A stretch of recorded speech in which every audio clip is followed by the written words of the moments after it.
Welcome on Indie with yet another vinyl blast.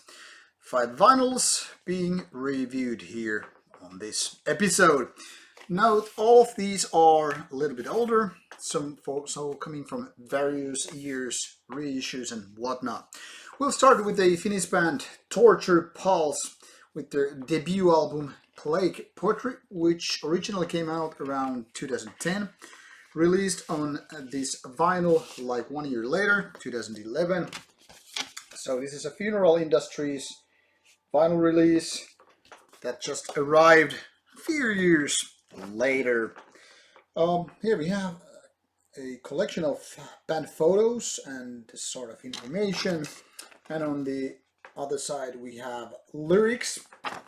So it comes with a nice sheet. And obviously we have vinyl, which is color vinyl, sort of golden, and with a black LP cover. So what is this band all about then? Well, it's old school death metal. The main thing which you will notice from the very start is that it sounds like it's 1990s again. Think of Soundlight Studio sound from Sweden, bands like Entombed, Grave, Dismember, and etc. They are pretty much something that might remind you when you're listening to this album.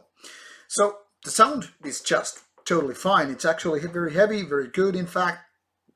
And same could be said about the vocals. They are very much the kind of typical growling vocals, but they're strong, they're low, they're brutal. However, the music, as much it is leaning to this kind of old school or traditional death metal in the kind of a Nordic sense, it's not that catchy or somehow compelling. That's not magical. Basically, all the right ingredients are there, but it's just somehow missing the ways of composing those songs in a way that it would be just like mind-blowing, because many of those bands which I mentioned, not to mention other Swedish bands, they are just kind of classics. They are legends almost. And while this Torture Pulse is pretty much trying to get that same feeling on this album, and it actually succeeds on some level, it's not there yet. Basically, this has the elements that are needed to convince you. So I wouldn't call it a bad album by no means, but let's just be honest about it. It's just not the classic level. But definitely we're checking out if you are into that kind of stuff. Then we move to Canada. And I have actually no idea how to say this name properly, but it's Brulvahnatu or something in that direction. And this is the third album, Menstrual Extraction Ceremony. And to be honest, I don't know about you people, but to me this is one of the ugliest covers indeed. Yes, I can pretty much figure out to which part of female biology this is referring to, but I wouldn't call this cover beautiful. Including 5 tracks.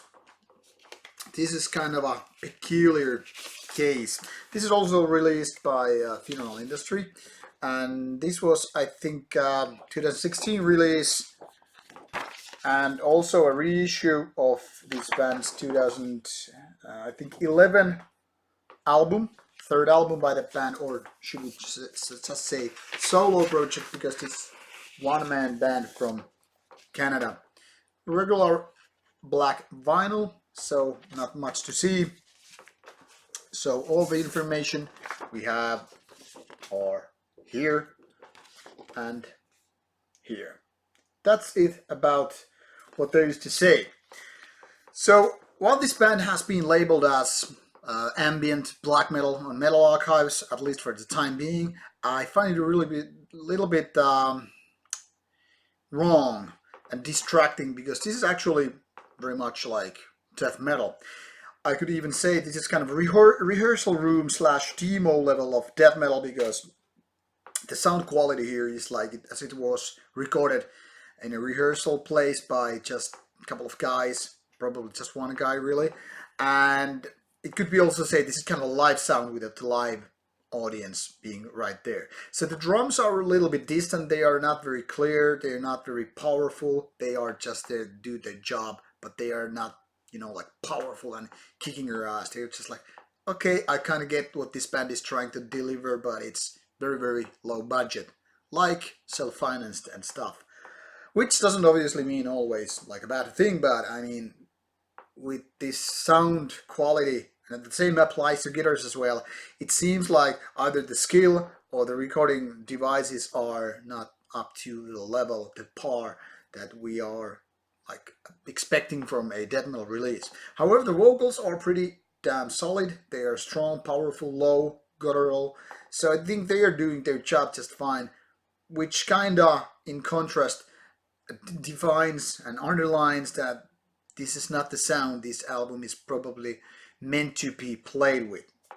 Now, production is one thing, and the other thing is the actual music, the songs here, and they are not too great. I mean, I find them very average in level, like very mediocre material. They're not outright bad, but nothing memorable, except one nice thing, which is kind of a curious, but it fits the music right well, and it's the use of saxophone. I know it doesn't seem to be an instrument that you would expect from a metal album, not let alone death metal, but it actually makes quite a nice mood here, and I think it is kind of appointing the best part of this album. I think it was track number 4. So I think these kind of ideas makes this album stand out a little bit. But since it's only one track and not even that fully, it's kind of more like a one-trick pony kind of thing on that album, one gimmick kind of thing even, and probably would have been better a little bit more. Then again, not too much, in order not to get too repetitive or anything like that. But as a kind of a seasoning to this album, it's kind of nice.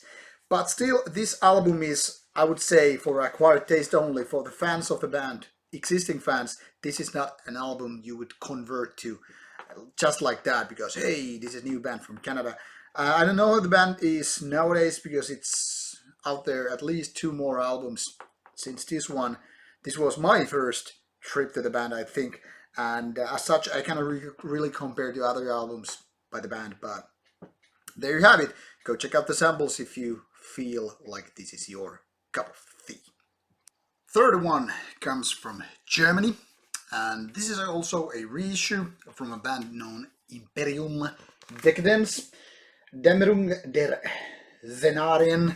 I think this is, if I remember correctly, their second album, already released originally in 2007. Gatefold reissue, and already this reissue is quite old as well. I think it's 2012. So once again, these reissues already sent me, I mean, when they were sent to me, they were already relatively old, some year old, some more than 5 years old.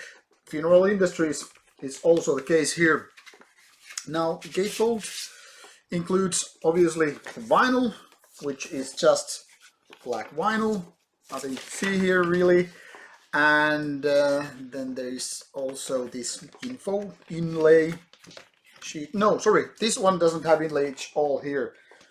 Me talking nonsense once again, which shouldn't come to a surprise to you.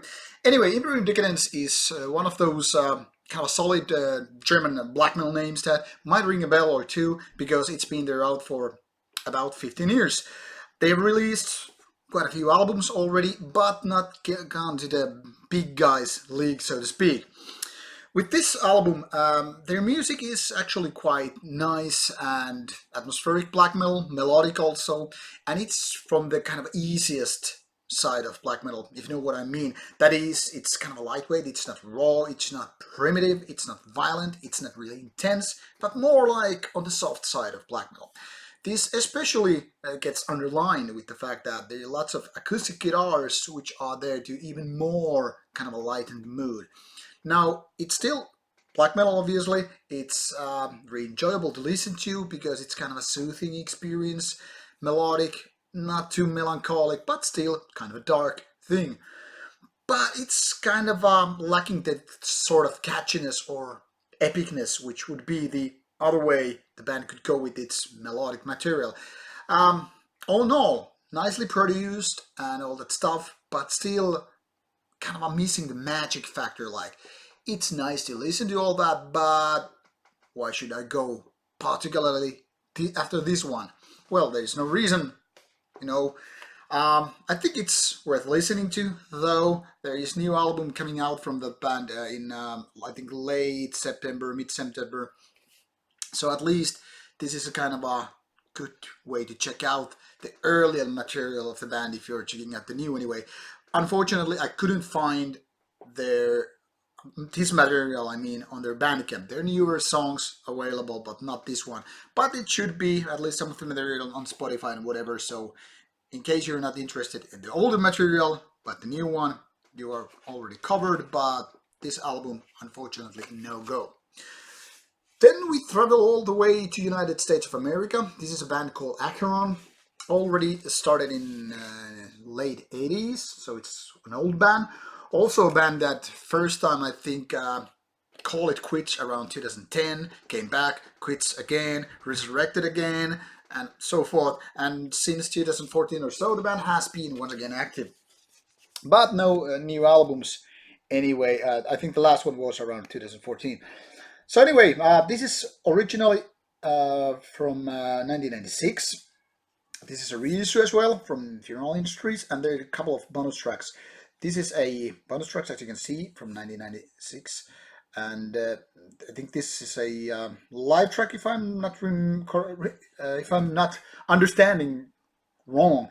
And then there's a demo version of Blessed by Nation, which is obviously here as well. So what is missing here is that between all these major tracks, the original tracks, there are intros.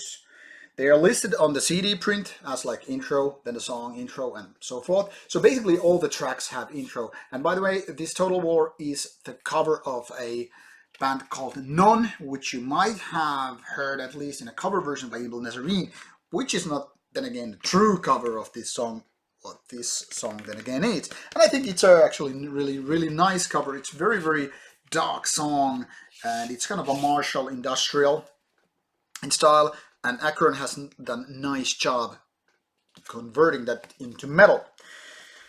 So, and by the way, one thing which I want to mention before we go on is that there's one member which is particularly interesting, Richard Christie, the very same guy who later on, around 1996, started to play in Death. Later on also joined Iced Earth. Quite a talent for many bands, but Death is, I think he's kind of a most important band of all time.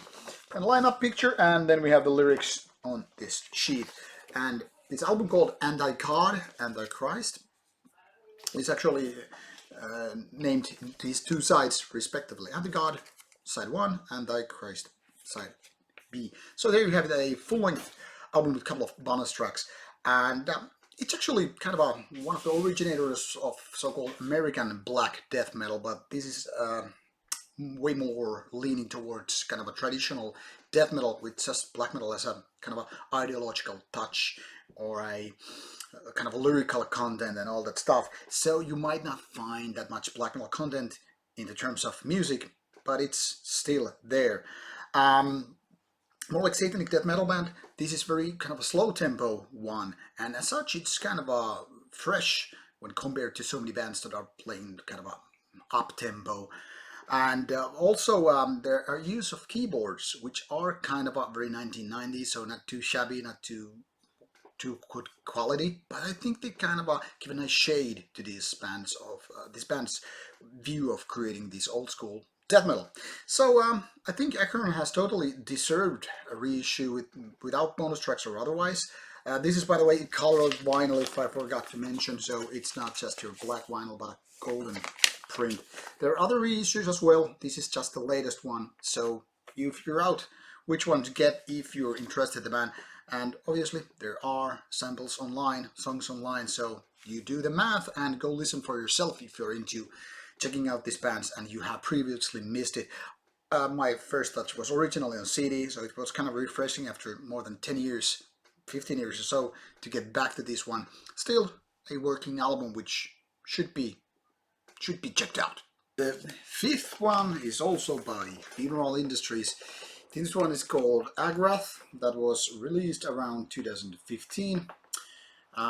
First on CD, then on LP, a couple of months later maybe. This one's called Thy Kingdom Come, and as you can pretty much guess, it's a black metal release also. I previously actually reviewed this one on CD when it came out 2015 fall, and now it's time to see, I guess, the vinyl. As you can see, pretty just plain black vinyl here, 12-inch, and then we have obviously this inlay sheet, which is actually nice looking, kind of like dry ground where all these images and lyrics are all printed over, so looks nice, is actually nice to read also, in case you are into reading lyrics. But then comes the problem, the actual music. Now, raw black metal is kind of a difficult turn for so many bands. It's like kind of a very symphonic, very bombastic, big band black metal, but different kind of problems. To be honest, not that different, considering that even though these styles are very, very different from each other, the bands have, it seems, very similar problems. With symphonic, it always, when it fails, that is, it always comes to that you have all the big orchestra, but you don't know how to use it. The same thing applies to kind of a raw, almost primitive black metal. So you have this raw sound, and you're supposed to come out with strong riffs, great composition in order to take advantage of that raw sound, which is very, very unforgiving. Now the middle ground is, I think, more easier for most bands, because you can just escape a lot of problems. And Agrath is actually stepping a few traps here.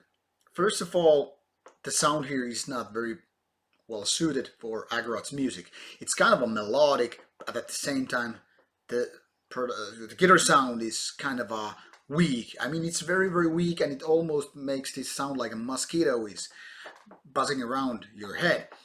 Also, the lack of good riffs is very much present here. This is not your Nexpersum, Iliarn, Veles, or whatever. Actually, Veles might be, Veles from Poland might be good in comparison, because they have had similar problems with some of their recordings as well.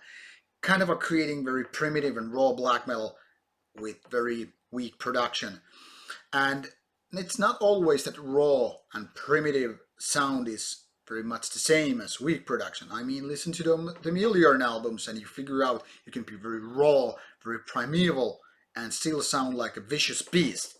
Whereas kind of a just weak buzzing guitar sound is always referring like, you didn't quite understand the mechanics of recording an album and finding the total suitable sound here. Now, the sound is obviously not the only problem. The biggest problem is that these songs or even guitar riffs, for most part, are not good. At best, it seems Agrath has some better potential to be reached, but it's mostly just mediocre stuff that is coming out from this LP. And while it's not annoying really, except for the guitar sound, at some point anyway, the thing here is that there's nothing to really show for. It's just one of those mediocre albums that makes you wonder, why would I waste my time on this? It's not totally hopeless, but I mean, there is only so many excuses for listening to a mediocre album. So I find this a little bit troublesome for being a black metal album. It looks nice, and it's not outright bad, but it's not good either. So, to conclude this Indie 5, because some people will just skip to the end, I would say Agrath and Brulvahnatu, they are ones that you probably are supposed to not take so much time on those. Rather go for Imperium, Dekadenz, go for Acheron, and, well, decide for yourselves. Go check out those samples, and that will do the trick for you. Take care.